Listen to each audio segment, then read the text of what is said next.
Oke, bismillah. Assalamualaikum warahmatullahi wabarakatuh. Bismillahirrahmanirrahim. Alhamdulillah. Assalatu wassalamu ala rasulillah wa ala alihi wa ashabihi wa mawalah. Alhamdulillah kita malam hari ini bisa bertemu lagi. Meskipun banyak halangan ya. Saya tadi khawatir hujan. Iya. Kalau hujan kan susah. Bukan susah saya kasihan yang datang. Bukan kasihan sama yang tidak datang, kasihan sama yang datang. Oh ya, dan tidak datang tidak apa-apa. Cuma kalau banyak yang datang kok terus hujan dan saya nggak datang, itu jadi tidak enak. Oke, alhamdulillah sudah terang, jadi kita bisa ngaji lagi. Kalau orang Jawa itu kan menyebut hujan itu kan Jawa. Jadi Jawa itu singkatan, kalau orang Jawa menyebutnya sejane ora owah.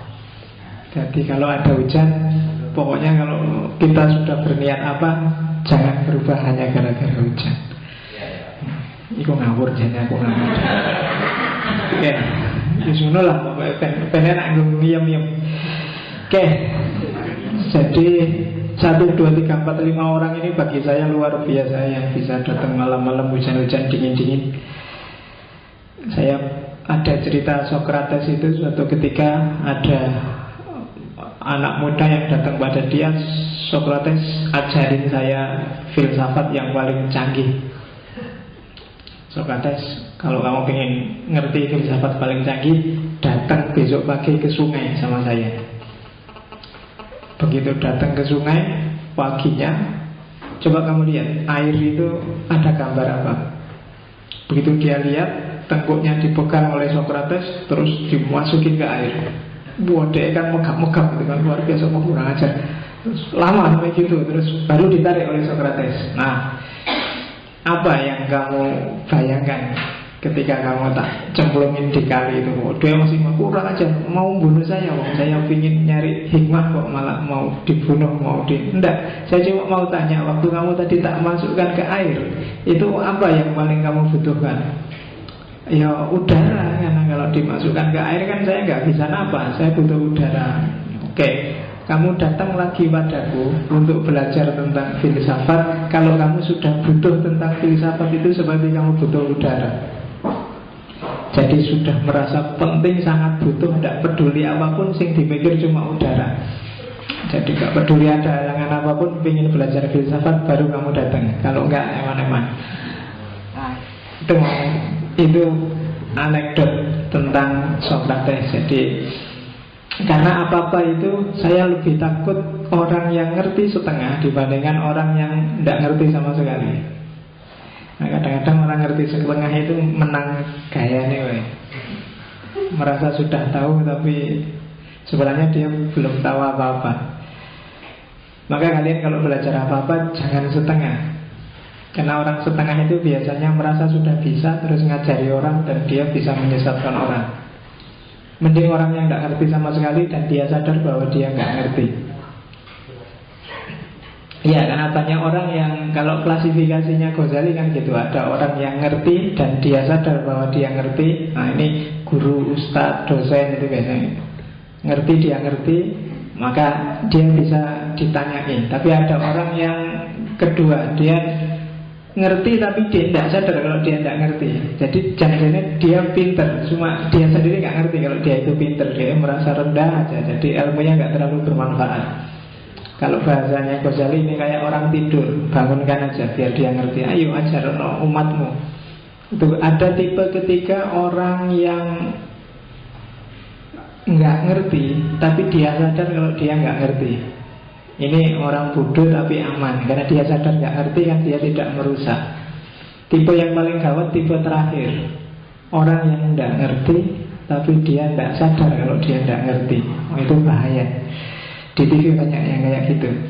Maka kamu hati-hati dengan orang tipe yang keempat. Di TV itu kan nggak jelas bidangnya apa, pokoknya orang terkenal ada apa aja diwawancarai sama TV, dan pandangannya mesti menyesatkan kamu. Maka hati-hati.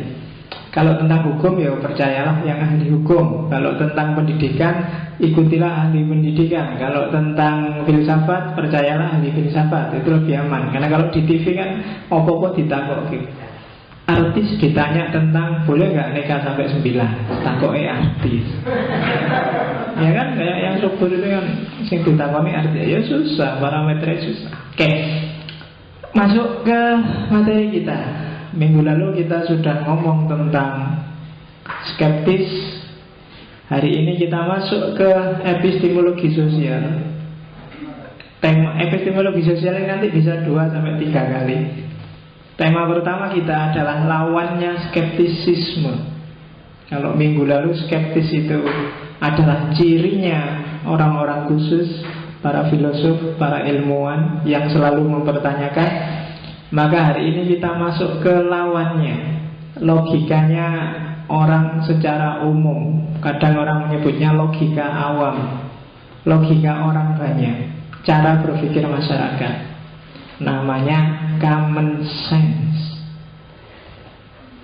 Dan dibandingkan cara berpikir skeptis minggu lalu, common sense ini jauh lebih kamu pakai setiap hari. Jarang orang yang konsisten dengan skeptiknya, tapi kamu hidup bekalnya sebenarnya common sense. Pengetahuan-pengetahuan yang kamu dapat sehari-hari sebagai bekalnya orang hidup. Jadi orang biasa mendefinisikan common sense itu pengetahuan sederhana yang dipahami oleh masyarakat umum. Jadi ini pengetahuan sederhana dan umum, bukan pengetahuan khusus dan luar biasa yang hanya dikuasai segelintir orang. Jadi ini semua orang tahu, semua orang ngerti. Ini pengetahuan-pengetahuan dasar dan umum, bukan pengetahuan sekolahan, meskipun kadang-kadang sekolahan juga ngajarin itu.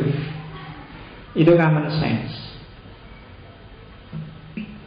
Orang asal akalnya waras itu tidak lagi stres, tidak lagi sumpah, tidak lagi marah, tidak lagi. Itu pasti dia bisa menangkap common sense. Saya sebut nggak stres, nggak marah, nggak sumpah karena kemarahan, kesumpekan, kesedihan itu kadang-kadang bikin akal tidak sehat. Makanya ada dulu zaman saya kuliah, ada mata kuliah namanya Adabul Bahsi wal Munadzor. Jadi adab, etika, diskusi dan bertukar pikiran. Itu diantara syaratnya itu. Jadi kamu diskusi yang pertama nggak boleh marah, nggak boleh terlalu lapar, nggak boleh terlalu haus, nggak boleh terlalu ngantuk. Pokoknya yang gitu-gitu biasanya bikin akal nggak sehat. Iya, kalau kamu ngaji habis isya ini saya sarankan sudah makan. Kalau belum makan, kasihan panitianya, kamu bolak-balik ngambil jajan sama minum. Tidak konsentrasi sama materinya. Karena kalau kamu lapar, materi biasa-biasa aja nggak masuk, apalagi materi filsafat. Sedang marah juga gitu. Kalau kamu sangat marah juga peteng kamu. Akalnya sudah nggak sehat. Kalau kamu sedang marah belajar filsafat itu saya nggak tahu hasilnya jadi apa. Sedang sangat sedih juga begitu. Maka asal akalmu sehat, common sense itu bisa kamu tangkap. Itu aja cirinya. Bahkan kamu nggak mikir aja, common sense itu datang sendiri. Kamu hidup mulai kamu bayi sampai hari ini itu sebenarnya akumulasi pengetahuan praktis sehari-hari. Maka kadang-kadang pengetahuanmu yang di kampus, di kelas, sama pengetahuanmu yang hidup sehari-hari seolah-olah ada jarak. Karena kampus dan kelas itu isinya pengetahuan-pengetahuan khusus. Sementara hidupmu sehari-hari itu ya sehari-hari. Bahwa bumi itu bulat, iya kamu tahu dari kelas, kamu tahu dari kampus, kamu tahu dari buku-buku. Tapi dalam prakteknya kan kamu, karena ada gravitasi, bumi itu rasanya tidak bulat, tapi datar. Dan kamu bikin apa-apa kan juga berdasarkan common sense bahwa bumi datar. Kamu bikin tikar juga, tikernya dibikin datar, nggak dibikin melengkung. Kamu bikin kursi juga, kamu bikin datar juga kan. Itu common sense. Meskipun kamu ngerti bumi itu bulat. Bumi bulat kan ilmu di kampus, itu common sense. Ada common sense yang sifatnya universal, ada common sense yang sifatnya lokal. Maka konotasinya common sense itu kadang-kadang didefinisikan orang sebagai sense that is common to other. Jadi pemahaman, penyerapan, understanding. Sense itu kan pemahaman yang umum to other, yang umum dipahami orang sekelilingmu. Tapi kadang-kadang juga dipahami sense that is common to humanity. Jadi pemahaman yang umum untuk semua orang. Jadi yang pertama ngomong sifat lokal, yang kedua ngomong sifat universal. Tapi dua-duanya sama disebut common sense. Dalam banyak hal mungkin orang Jawa sama dengan orang Amerika, ya kan? Itu common sense. Atau kalau istilahnya Ghazali, ad-tabadur ilal fahm. Apa yang paling duluan muncul dalam pemahamanmu ketika melihat sesuatu, itu common sense. Yang paling muncul duluan, ini biasanya yang muncul duluan ini nggak bisa dimanipulasi. Orang itu semakin panjang berpikir biasanya semakin manipulatif. Tapi yang duluan muncul ting pertama, itu biasanya lebih murni. Itu yang common sense. Ada apa ya contohnya ya, at-tabadur ilal fahm itu.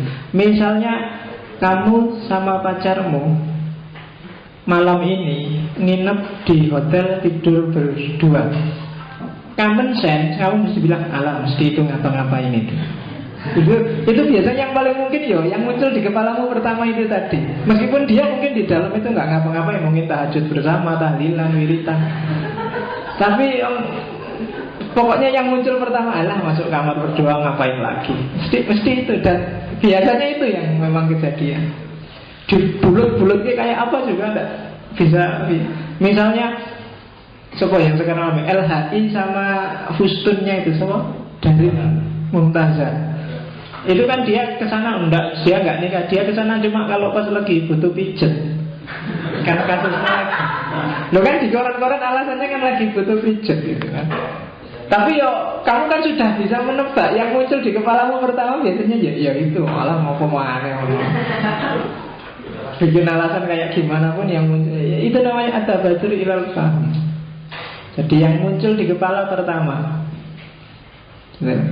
Kamu lihat temenmu tiba-tiba dia, aduh dia kok nggak lulus ya mata kuliah ini. Yang muncul di kepalamu dia mesti sedih.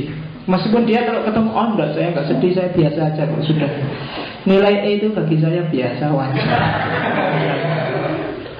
Ya, itu biasanya sudah diolah oleh perasaannya, tapi aslinya ya mesti sedih lah. Itu at-tabadur ilal fahm, yang lebih dulu muncul dalam pemahaman. Itu biasanya lebih murni. Itu yang disebut common sense. Jadi dalam fikih, dalam kalam, dalam filsafat Islam ini jadi salah satu prinsip berpikir. Kalau dalam filsafat barat ada namanya Occam Razor. Filosof namanya Occam punya teori razor. Razor itu gunting. Jadi katanya Occam, kalau ada dua teori, yang satu bulat tidak karu-karuan, yang satu simple dan isinya sama, maka yang lebih benar yang simple itu. Ya, itu namanya Occam Razor. Jadi ada yang menjelaskan realita itu jelimet, ujungnya ke situ. Ada yang to the point, pokoknya maunya itu loh. Nah itu biasanya yang lebih benar yang simple itu. Ada yang menjelaskan ini kan uang untuk dari sini dari sana ujungnya. Tapi ada yang simple, ala intinya uang itu ya dipakai untuk bareng-bareng, korupsi bareng-bareng gitu. Ada yang simple kayak gitu dengan jelimet. Biasanya yang benar yang simple ini. Ada itu dipaham. Jadi konotasi itu selalu definisi umumnya dari common sense itu segala sesuatu yang umum di sekeliling kita dan segala sesuatu yang umum secara universal, atau lebih mudahnya sesuatu yang bisa kita pahami dengan cepat, yang masuk akal dengan cepat. At-tabadur ilal fahm. Istilah lain, jadi ada istilah common sense, tapi istilah common sense itu isinya sama dengan itu. Intuisi kadang-kadang orang menyebutnya. Kenapa disebut intuisi? Karena pengetahuan ini otomatis jalan. kamu tidak pernah belajar common sense ini, kamu otomatis dapat. Maka coraknya intuitif.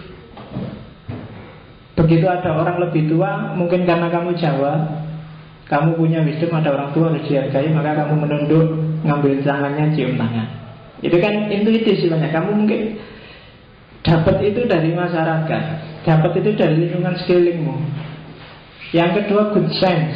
Good sense itu ya tadi akal sehat. Atau ada yang menyebut pre-theoretic belief, kepercayaan yang belum diteorikan. Jadi keyakinan-keyakinan sosial yang belum dirumuskan teorisinya, pokoknya itu dipraktekkan aja, dijalankan aja. Atau ada filosof yang menyebutnya sebagai ordinary language. Jadi bahasa sehari-hari. Ordinary language ini, bahasa sehari-hari ini biasanya dibedakan dengan formal language, bahasa yang formal, bahasa yang ilmiah, akademik. Dan ini sifatnya penggunaannya biasanya lokal, sesuai dengan common sense-nya. Di Jogja misalnya ada istilah apa yang secara common sense definisinya mungkin beda dengan di tempat lain. Misalnya istilah pasar kembang. Kan? Kamu ketawa langsung. Karena kenapa kamu ketawa? Karena ini sudah intuitif dalam dirimu. Istilah pasar kembang itu bagi orang Jogja, pasar kembang konotasinya langsung menuju ke sana. Iya, saya ngomong pasar kembang itu kan. Tapi mungkin orang tuamu yang di kampung, bapak ibumu, dia ngertinya pasar kembang ya pasar tempat orang jualan kembang. Bukan seperti yang kamu pahami. Jadi kalau kamu tiba-tiba telepon, kamu di mana Le? Oh ini Pak, saya sedang di pasar kembang. Ya bapak masih lagi ngopo nyekar apa mesti? Ya kan? Ya konotasinya sudah beda, common sense-nya sudah beda, gitu. Jadi ordinary language atau foundational belief atau endoksa. Endoksa itu belief and opinion. Ini yang punya para filosof Yunani klasik, sering pakai endoksa. Endoksa yang punya Aristoteles, doksa yang punya Plato. Nanti lain waktu kita dalami itu. Ada aksioma. Aksioma itu kan kebenaran-kebenaran yang jadi fondasi kebenaran yang lain, dan dia jangan dipertanyakan lagi. Aksioma. Ada wisdom, kebijaksanaan lokal, cara masyarakat mengelola komunitas dan mengelola lingkungannya itu biasanya menyusun wisdom-wisdom. Kadang bisa bercorak mitologis, kadang juga bercorak logis. Tapi ini termasuk jenis common sense. Dia kamu pelajari sejak kecil. Ada folk wisdom, itu sebenarnya sama aja maksudnya. Ada folklore. Folklore itu kan kebijaksanaan lokal, opini lokal, pandangan lokal, perspektif lokal, atau public opinion, pandangan publik. Dan ini sifatnya common sense. Masyarakat punya logika sendiri untuk menangkap realitas. Dan setiap orang dididik, dibesarkan dengan menyerap logika masyarakat ini.